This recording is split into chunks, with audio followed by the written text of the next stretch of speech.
बिस्मिल्लाहिर्रहमानिर्रहीम। लेंडी आज हम 9वीं क्लास की इंग्लिश का यूनिट नंबर 1 पैरा नंबर 7 जो बाकी रह गया था वो और 8वां पैरा हम पढ़ेंगे। ठीक है जी। तो पढ़ने से पहले वही तरीक़ेकार है हमारा कि हम सबसे पहले नाउन, वर्ब और एडजेक्टिव देखेंगे और उसके बाद और सिर्फ आपने ये मुश्किल अल्फाज के मानी मैं लिखता हूँ और मैंने सेपरेट किए हुए हैं क्योंकि ये सिलेबस का हिस्सा है। अगर आप इनको नहीं समझेंगे तो फिर आपके लिए मसला बनेगा आगे चल के। आप ये ज़रूर, और जो अगर आप किसी के पास पढ़ते हैं और आपके जो उस्ताद हैं आप उनसे बोलें कि वो आपको निकाल के दें और आप इन चीज़ों को समझें। तो ये नाउन है, ये वर्ब है और ये एडजेक्टिव है। देख लें जी। डायलिमा, इसका माना होता है दोहरी मुसीबत। डायलिमा। नेफियो, भतीजा। सिचुएशन, सूरत-ए-हाल। सन, सूरज। मून, चाँद। प्रोक्लेमेशन, दावा। वननेस, एक होना। फेथ, अकीदा। अटेम्प्ट, कोशिश। डिटर्मिनेशन, इरादा। ये आपने याद कर लेने हैं। ठीक है। नाउन और ये वर्ब लिखे हुए हैं। आप अगर आपको नहीं समझ आते तो आप जो नाउन की डेफिनेशन है आप वो देखें, वर्ब की डेफिनेशन है आप वो देखें, एडजेक्टिव की जो डेफिनेशन है आप वो देखें। समझ आ रही है? अभी तो मैं आपको सिर्फ नाउन के बारे में बताऊंगा, वर्ब के बारे में, एडजेक्टिव के बारे में। आगे चल के जो नाउन की काइंड्स हैं हम वो भी ढूंढेंगे। पहले आपको सिर्फ ये पता होना चाहिए कि नाउन कौन से हैं, फिर आगे नाउन की जो काइंड्स हैं वो हम देखेंगे। वर्ब्स, सेंट, भेजना। ये सेंड, सेंट तीनों फॉर्म्स आपको आनी चाहिए। एक्सप्लेन, वादे करना। एक्सप्लेन ईडी लग जाएगा। रिस्पॉन्ड, जवाब देना, ईडी लग जाएगा। रिस्पॉन्डेड, पुट, रखना। इसकी तीनों शक्लें एक जैसी आती हैं, पुट। ठीक है। और अबेंडन, तरह करना, ईडी लग जाएगा। अबेंडन। सेटअप, कैम करना। ये प्रेपोजिशन साथ लगा हुआ है। बाद अल्फाज वर्ब ऐसे होते हैं कि उनके साथ आप हरूफ जारा प्रेपोजिशन लगाते हो तो वो ख़ास माना देते हैं, वो आपको दे दिए जाते हैं। 9वीं 10वीं में दे दिए जाते हैं, FA मैट्रिक FA लेवल पे दे दिए जाते हैं, FSC और BA BSc लेवल पे आपको दे दिए जाते हैं। ठीक है। और पेरिश, फना होना, ईडी लगेगा। पेरिश्ड। और इम्प्रेस, मुतासिर होना, इम्प्रेस्ड। रिप्लाई, जवाब देना, इसमें ईडी लगेगा और आई में बदल जाएगा। वो मैं आपको रूल बताऊंगा मैं। रिप्लाइड। डेयर, जुरत करना। सिर्फ इसमें ई पहले लगा हुआ है तो आप यहाँ पे डी लगा देंगे। ठीक है। और ये जो डेयर है ना इसका ख़ास इस्तेमाल है। ये डेयर का जो लफ्ज़ है ना ये यहाँ पे ये डेयर ही होता है और इसके साथ आगे वर्ब लगता है। ये जुमलों की जो अक़साम है मैं आपको समझाऊंगा तो वहाँ पे मैं आपको बता दूंगा कि डेयर कब सेपरेट वर्ब के तौर पे इस्तेमाल होता है और कब ये डेयर ही लगता है और उसके साथ जो है ना वो दूसरा साथ लफ्ज़ लग रहा होता है। टच, छूना। एडजेक्टिव, मेमोरेबल, यादगार। डियर, प्यारा। राइट, दायां। ट्रू, सच्चा। फर्म, मजबूत। और ये फोर सेक, ये वर्ब इधर रह गया था मैंने यहाँ पे लिख दिया है। फोर सेक इसका माना होता है छोड़ना, तरक करना। और इसकी 3 फॉर्म कौन सी हैं? फोर सेक, फोर सुक, फोर सेकन। ठीक है जी, क्लियर है। अब ये पैरा है, 7वां पैरा आधा है और 8वां पैरा है। शॉर्ट देखें जी। Finding himself in a dilemma, he sent for his nephew and explained to him the situation. अपने आप को पाते हुए डबल मुसीबत में, दोहरी मुसीबत में, उन्होंने पैगाम भेजा अपने भतीजे की तरफ। एंड एक्सप्लेन टू हिम, और उनके सामने वादे की the situation, सूरत-ए-हाल।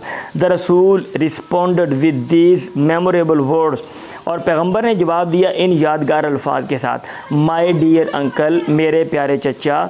If they put the sun in my right hand, अगर वो रख दें सूरज को मेरे दाएं हाथ में। एंड द मून, और चांद को इन माई लेफ्ट, मेरे बाएं हाथ में। इवन देन, फिर भी। I shall not abandon the proclamation of the oneness of Allah, मैं तर्क नहीं करूँगा अल्लाह ताला के एक होने का दावा। आई शैल सेट अप, मैं कायम करूँगा द ट्रू फेथ, हकीकी अकीदा, अपॉन द, सच्चा अकीदा, अपॉन द अर्थ, ज़मीन पे।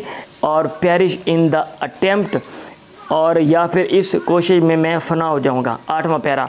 The Rasul's uncle was so impressed with his nephew's firm determination that he replied, पैगंबर के चचा इस कदर मुतासर थे, was so impressed, इस कदर मुतासर थे विद हिज nephews, अपने भतीजे के, फर्म, मजबूत, डिटर्मिनेशन, इरादे से, दैट के, he replied, उन्होंने जवाब दिया। Son of my brother, go thy way, none will dare touch thee. Son of my brother, मेरे भाई के बेटे, ए मेरे भतीजे, गो दाई वे, अपने रास्ते पे चलो। नन विल डेयर टच दी, और कोई भी जुर्रत नहीं करेगा तुम्हें टच करने की, छूने की जरूरत नहीं करेगा। आई शैल नेवर फॉरसेक दी, मैं कभी भी तुम्हें नहीं छोड़ूंगा। फॉरसेक छोड़ूंगा, फॉरसेक, फॉरसुक, फॉरसेकन। अच्छा भाई, अब हमने आपको मैंने गर्दान कौन सी बताई थी, प्रेजेंट परफेक्ट की ना गर्दान बताई थी कि आपने गर्दान बनानी है कैसे। आप गर्दाने साथ साथ याद करते जाएं। इसमें हम प्रेजेंट परफेक्ट की गर्दान सीख रहे हैं, एक्टिव वॉइस और पैसिव वॉइस भी मैं इंशाल्लाह मैं आपको जल्दी इसकी बनाने की बताऊंगा तरीका। तो उसका तरीका क्या था, उसका तरीका ये था, आपको मैंने कहा था ही लगाना है और यहाँ पे शी लगाना है और यहाँ पे आपने दे लगाना है और यहाँ पे यू लगाना है और यहाँ पे आई और वी, और ही शी के साथ आपने क्या लगाना है, हैव, और बाकी सब के साथ आपने क्या लगाना है, हैव, और थर्ड फॉर्म लगा देनी है। क्या लगानी है, थर्ड फॉर्म। अब ये देखें, ये जो वर्ब हैं ये सेकंड और थर्ड फॉर्म है ना।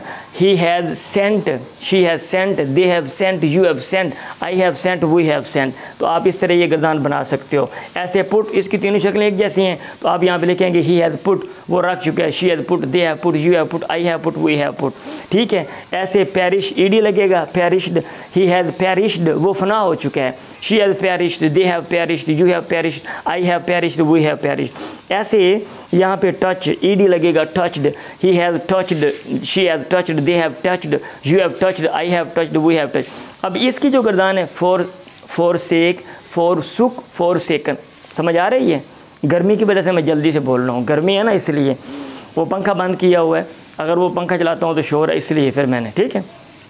Forsake, forsook, forsaken. तो अब फॉरसेकन यहाँ पे लगाएंगे, फॉर तरह करना। He has forsaken, she has forsaken, they have forsaken, you have forsaken, I have forsaken, we have forsaken. ठीक है। वो तरह कर चुके हैं, वो तरह कर चुके हैं, वो तरह कर चुके हैं, तुम तरह कर चुके हो। और he has not forsaken, she has not forsaken, उसने तरक नहीं किया, they have not forsaken, you have not. और इसका इंटेरोगेटिव कैसे बनाना आपने, हैज़ ही फॉरसेकन, क्या वो तरक कर चुका है, इनको अब शुरू में ले जाएंगे। Has she forsaken, have they forsaken, have you forsaken, have I forsaken, have we forsaken. ठीक है। और इसका नेगेटिव का इंटेरोगेटिव मनफी इस्तिफामिया, हैज़ ही नॉट फॉरसेकन, क्या उसने तरक नहीं किया है, has she not forsaken, have they not forsaken, क्या उन्होंने तरक नहीं किया, have you not forsaken, have I not forsaken, have we not forsaken. तो इस तरह आपने ये ट्रांसलेशन भी याद करनी है और मुश्किल अल्फाज के मानी भी याद करने हैं, और उनमें आपने नाउन, वर्ब और एडजेक्टिव, इनमें डिफरेंस क्या है आपने ये भी देखना है। क्लियर है जी। चलते हैं आगे।